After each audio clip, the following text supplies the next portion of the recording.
Hi, I'm Melanie from melanielashbrook.com. We are all experiencing this super bizarre quarantine period due to the COVID-19 outbreak. And although we have been home social distancing for weeks, we still have many weeks at home yet. Even given the trying times, some incredible things have come out of it. The importance of health and wellness has been more apparent than ever, and more people are trying to integrate healthy routines into their everyday lives.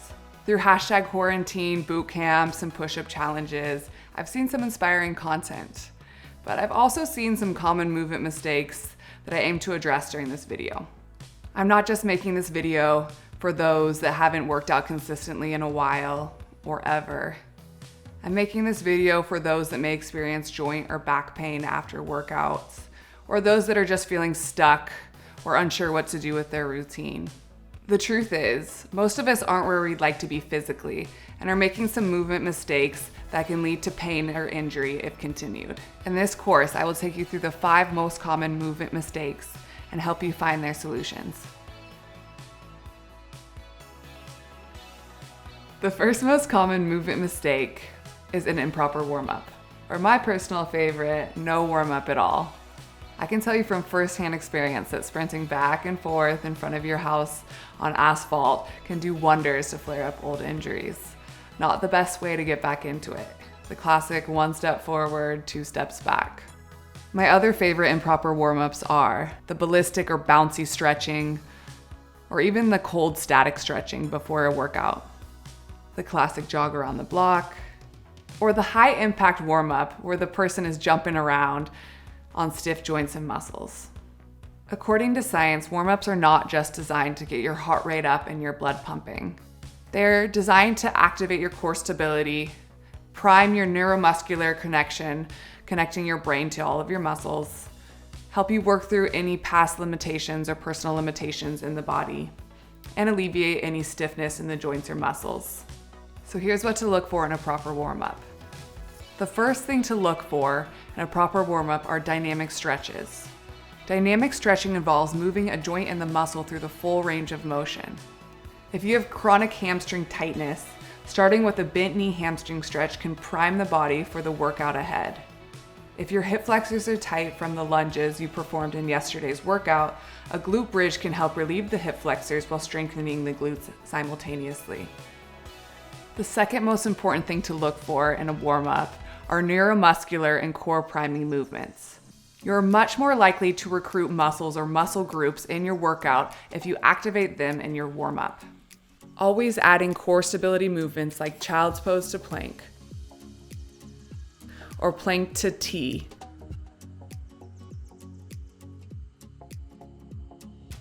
And glute activation or stability exercises like airplane to standing, also known as inverted hamstring, to your warm-ups, will cause you to use them more during your workout, thus decreasing your risk for injury. The third most important thing to look for in a proper warm-up are movements that mimic or prepare you for the movements you'll be performing in your workout. If you are squatting in your workout, try performing a squat while painting your legs with the back of your hands. While in the depth of your squat, reach up with the right hand towards the ceiling and expand through the chest and the shoulders. Repeat on the left side. Once back at center, reach both hands overhead before pulling up with your fingertips and standing tall. Second most common movement mistake is the lack of core or glute stability. The first thing I look for when working with a new client is their ability to stabilize and activate their core during movement. It is the #1 roadblock to work through, even with athletes. We've all seen the saggy bottom push-up challenge where people are all elbows and shoulders and their hips are drooping behind them. Or we've all seen people pick things up off the ground, performing a deadlift style movement with folded backs and compressed spines. Another important component of the core are the glute muscles. Gluteus maximus is the largest muscle of your body, and it tends to atrophy the more you sit. So if you're someone that sits throughout most of the day and then gets up and goes straight into the workout, you usually are using more of your spine and your back and your knee joints rather than your large glutes that probably aren't firing.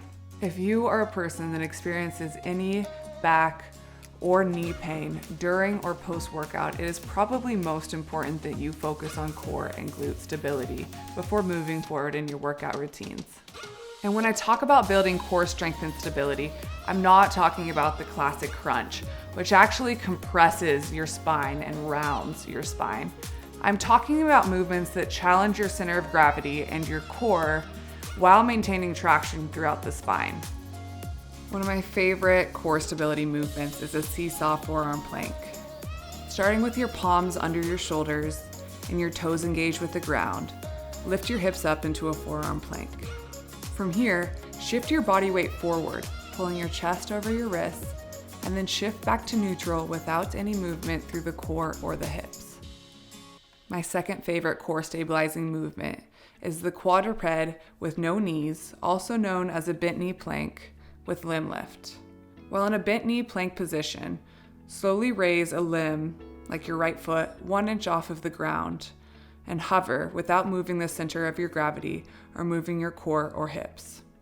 Hold for 30 seconds and switch sides. My third favorite core stabilizing movement are hip circles. While lying on your right side, make sure that your hips are parallel and facing forward. Lift your left leg off the ground and tuck your toe towards your shin. Once engaged, perform tiny clockwise circles without letting your hips move or your torso shift. Perform 10 repetitions and switch sides. The third most common movement mistake is the speed at which you perform your movements. Okay, we all know the faster you perform your movements, the faster the workout is over, right? Well, actually, the slower you perform the movements, the more challenging they actually become.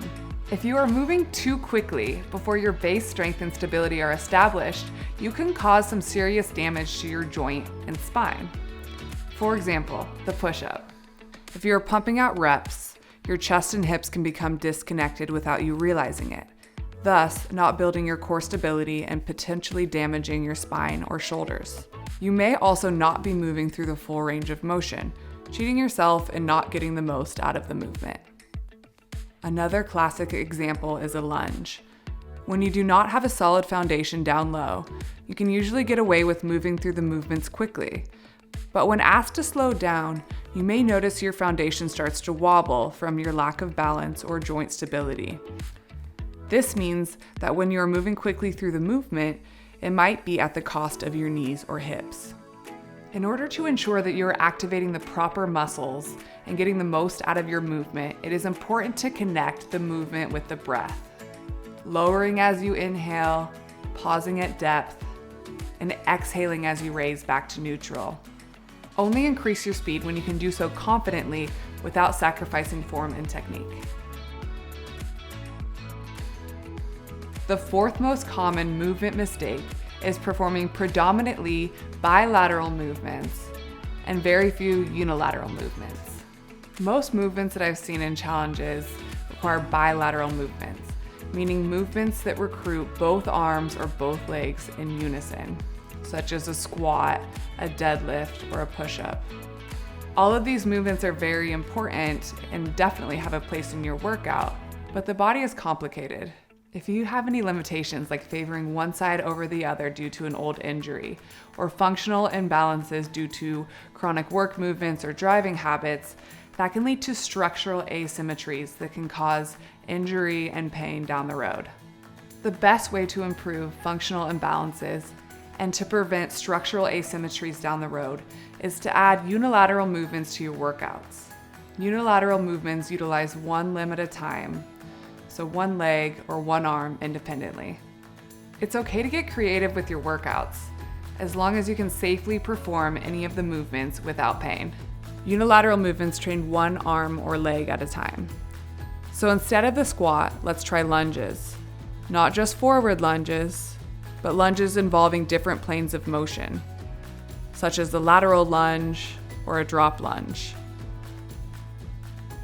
Instead of a push-up, try performing a push-up with a slider so you can strengthen unilaterally while challenging your core stability. Deadlifts are important, but instead, try a stagger stance deadlift and see what you experience. The fifth most common movement mistake is focusing on single joint, isolated movements like an arm curl rather than multi-joint compound movements like a squat to press. Unless you are a bodybuilder or someone recovering from an injury, it is best to limit your single joint isolated movements in your workout routine. I feel like Americans always want the most bang for their buck, except for when it comes to working out. So often I see people in the gym moving from single joint machine to single joint machine, doing nothing for their core stability or joint mobility. What this means is that you're only building muscle without adding any stress to the bone, the joint, or anywhere else in the body. Thus, your strength isn't functional. To achieve a functional body that has real-life carryover, it's best to perform compound movements. Compound movements recruit more joints and muscles simultaneously, thus burning more calories in a shorter amount of time. The more dynamic your movements become, the more you're able to develop core stability, joint and muscle mobility, and strength. Still want to hit the biceps with an arm curl? Try standing on one leg, curling the dumbbell to the shoulder and pressing it overhead. This turns a single joint movement into a compound movement.